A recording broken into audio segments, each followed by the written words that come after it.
बच्चों आज हम गॉस के नियम के एप्लीकेशंस पढ़ेंगे। ये लेक्चर 2 है, लेसन 2 का दूसरा पार्ट है। इसमें सबसे पहले इसको कई पार्ट्स में डिवाइड किया गया। सबसे पहला पार्ट तुम्हारा क्या है, सबसे पहला जो हम एप्लीकेशन है वो पढ़ेंगे अनंत लंबाई के एक समान आवेशित तार के निकट विद्युत क्षेत्र की तीव्रता। ये पहला टॉपिक है हमारा, विद्युत क्षेत्र की तीव्रता निकालनी है। ठीक है, अब हमने माना कि जो तार है ये एक समान लंबाई का तार है जिसकी लंबाई हमने मान ली L है और इस पर जो आवेश है वो यूनिफॉर्मली डिस्ट्रीब्यूटेड है। ठीक है, तुम लोगों ने जो आवेश घनत्व की परिभाषा पढ़ी थी, रेखीय आवेश घनत्व की, उसमें क्या था कि लैम्डा इज इक्वल टू क्या होता है हमारा Q/L। इसका मतलब प्रति एकांक लंबाई पर, इसमें अगर L का मान 1 रख देंगे तो lambda is equal to Q के बराबर हो जाएगा। यानी कि प्रति एकांक लंबाई पर वितरित आवेश को हम क्या कहते हैं, रेखीय आवेश घनत्व कहते हैं। इसे लैम्डा से दिखाते हैं। ठीक है, तो लैम्डा इज इक्वल टू क्या हो जाएगा यहाँ से Q/L, यानी कि लैम्डा अगर L का मान 1 रखोगे तो lambda is equal to Q हो जाएगा। ठीक, अब हमने क्या किया कि हमें इस तार के कारण, इस तार से r दूरी पर एक बिंदु P है, इस बिंदु पर विद्युत क्षेत्र की तीव्रता का मान निकालना है। तो तुम लोग को मैंने इससे पहले लेक्चर में बताया अभी तक कि हम गॉसियन सरफेस बनाते हैं। गॉसियन सरफेस मतलब ऐसा सरफेस होता है जो दोनों तरफ सिमेट्रिक होता है और एक बंद पृष्ठ होता है, और जिस बिंदु पर विद्युत क्षेत्र की तीव्रता निकालनी है वो बिंदु उस पृष्ठ पर होना चाहिए। तो हमने क्या किया, बिंदु P से होती हुई एक लाइन खींची और सिमिलरली पीछे की तरफ भी r दूरी पर हमने एक पॉइंट लिया P' और यहाँ से भी एक लाइन खींची और हमने एक गॉसियन बेलन को बनाया जिसमें बिंदु P हमारा क्या है, इस गॉसियन बेलन के सरफेस पर स्थित है। ठीक, अब इस बेलन के 3 पार्ट हैं। एक तो ये आधार है, इसके 2 आधार है, 2 समतल सरफेस है, और एक ये इसका वक्र सरफेस है, वक्र पृष्ठ है। ठीक, तुम ये देख सकती हो कि इस समतल पृष्ठ पर अगर हम एक छोटा सा एलिमेंट E लेते हैं तो इस पर जो विद्युत क्षेत्र की तीव्रता की दिशा है वो तो बाहर की तरफ है, और जो एरिया वेक्टर है हमेशा क्या होता है, जो सरफेस होता है उसके लंबवत होता है। तो उसके लंबवत जब लेंगे तो हमारा क्या आएगा, ऊपर की तरफ आएगा। ठीक, तुम इस समतल पृष्ठ पर देख सकते हो कि E वेक्टर और DA वेक्टर दोनों कैसे हैं, एक दूसरे के लंबवत है। यहाँ पर थीटा का मान कितना, 90 डिग्री है। तो समतल पृष्ठ के लिए जब हम विद्युत फ्लक्स का मान निकालेंगे, विद्युत फ्लक्स का फॉर्मूला क्या होता है, φE is equal to integral E vector dot DA vector. अब इसमें A vector dot B vector का फॉर्मूला लगाओगे तो ये हो जाएगा AB cos थीटा। यहाँ थीटा की वैल्यू 90 डिग्री रखो तो cos 90 की वैल्यू क्या होती है, 0।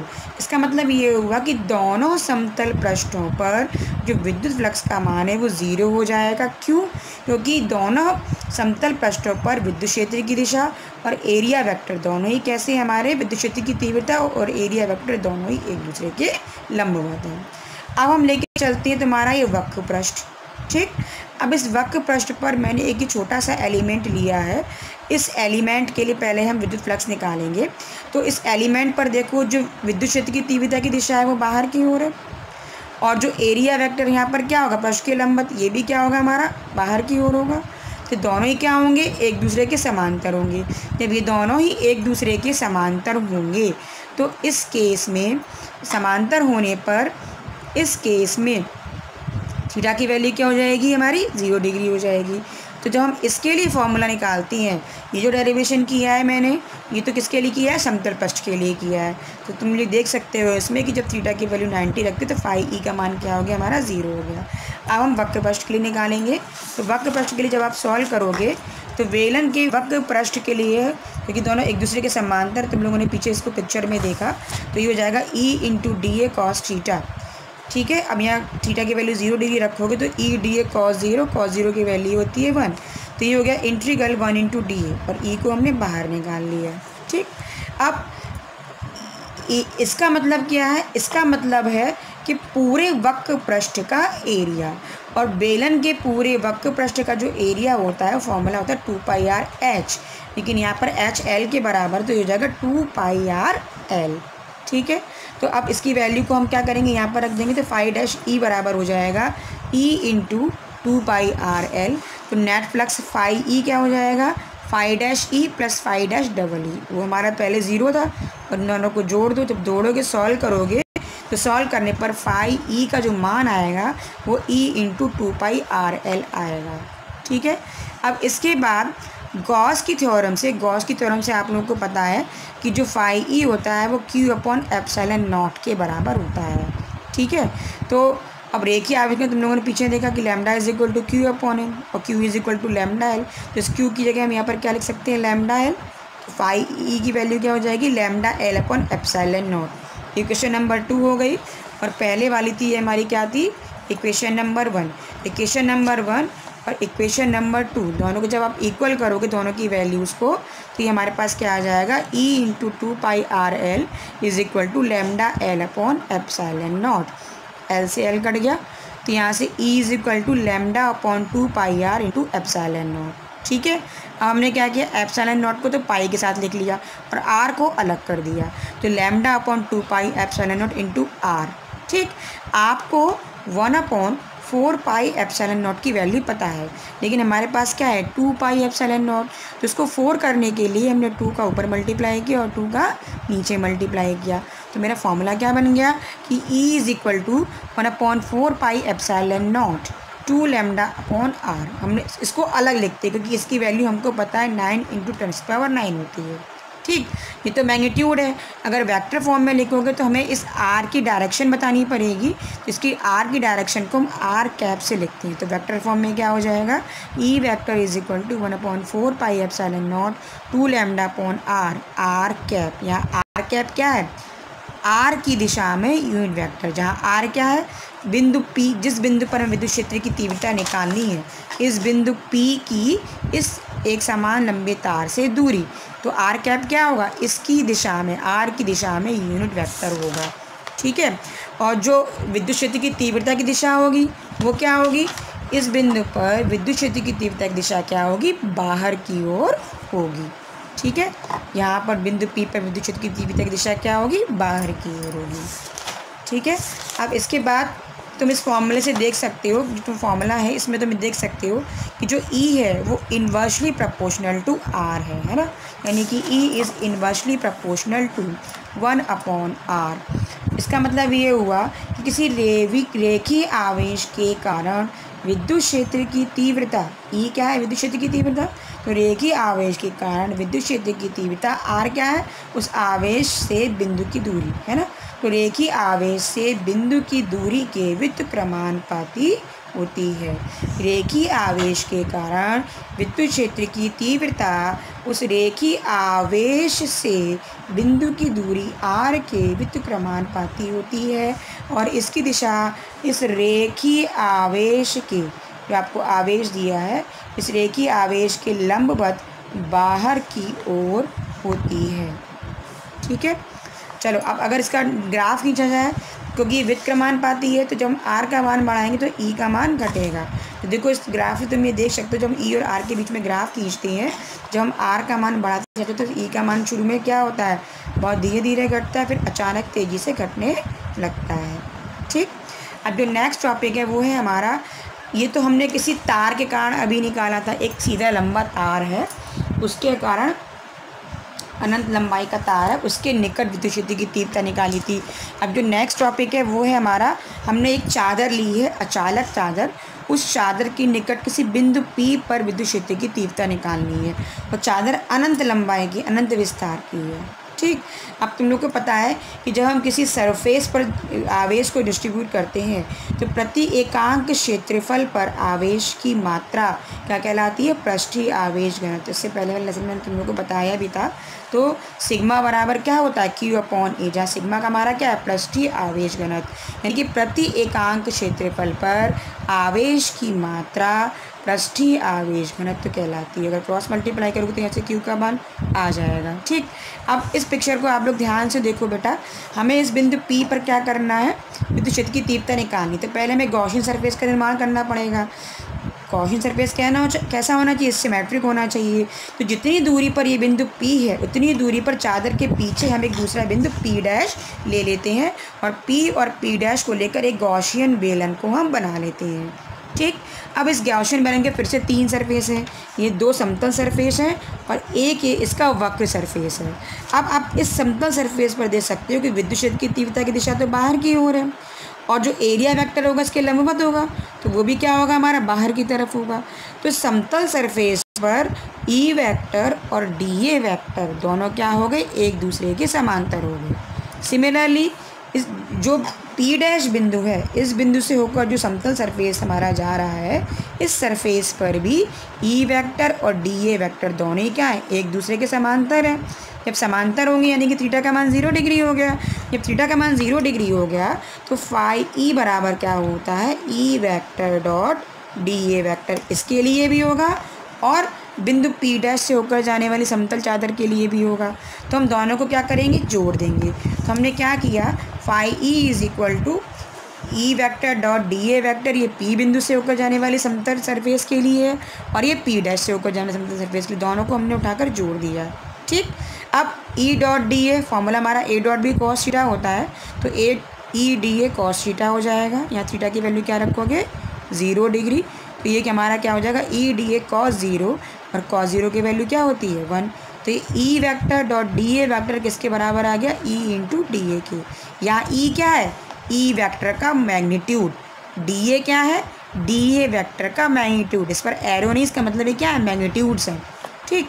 तो फाई ई की वैल्यू हमारी क्या हो जाएगी, integral E D A plus integral E D A.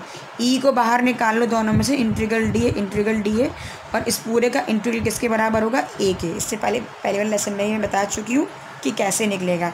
Integral D omega का मान मैंने तुम लोगों को निकालना बताया था ना, ओमेगा आया था, ओमेगा की वैल्यू कितनी आई थी, 4 पाई। सिमिलर चीज़ें यहाँ डी ए है, हम ए के सापेक्ष इंटीग्रल कर रहे हैं तो हमको क्या मिलेगा यहाँ पर, ए।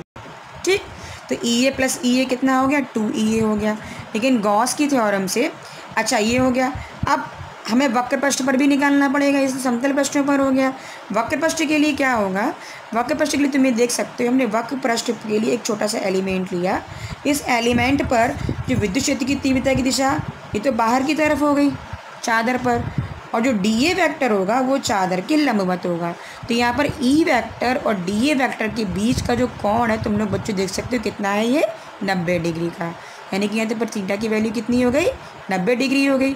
अब फिर से फॉर्मूले में रखेंगे तो फाई ई बराबर vector E vector dot D A vector. ठीक है, ये हमारा होता है विद्युत फ्लक्स का फॉर्मूला होता है। अब ई और डी ए कैसे हैं, लंबवत है, इसको हम ए वेक्टर डॉट बी वेक्टर के फॉर्मूले से खोल देंगे तो क्या हो जाएगा, ए बी कॉस थीटा, यानी कि E D A cos theta.